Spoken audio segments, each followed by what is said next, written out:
आणि वय 25 आधी जो वेळ खूप आहे वाटत होता तो आता घाईघाई सरल्यासारखा वाटतो। वारं जसं आपल्याला स्पर्श करून पुढे निघून जातं तशीच वेळ भराभर निघून जात आहे आणि आपण तिथेच उभे।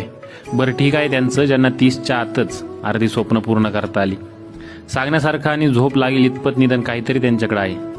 पण काळजी तर खरी त्यांची जे प्रयत्न करत राहिले पण किंचित पुढे स्वप्नाकडे सरकू नाही शकले।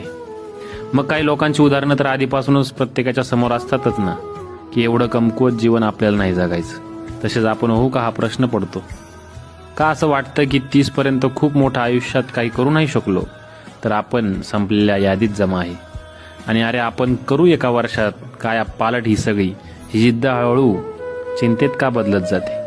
म्हणून कदाचित नंतर काही मुलं शांत झालेली दिसतात जे आधी त्यांचा काळ गाजून बसलेले असतात। हातात फक्त प्रयत्न आहेत तर फळ काहींच्याच वाटेला का? प्रश्न ज्यांना साथ सतावतो हा ते आधी प्रयत्नात एवढे मग्न असतात की हा विचार करायलाही त्यांच्याकडे वेळ नव्हता। मग आपल्या हातात काय? फक्त सकारात्मक विचार? या प्रश्नांची उत्तरं भेटू ना भेटू, वेळ निघून जाऊ किंवा बाकी असू, प्रयत्न शेवटपर्यंत करत राहणं आपल्याकडे एवढाच पर्याय आहे आणि तोच एक प्रश्न आहे।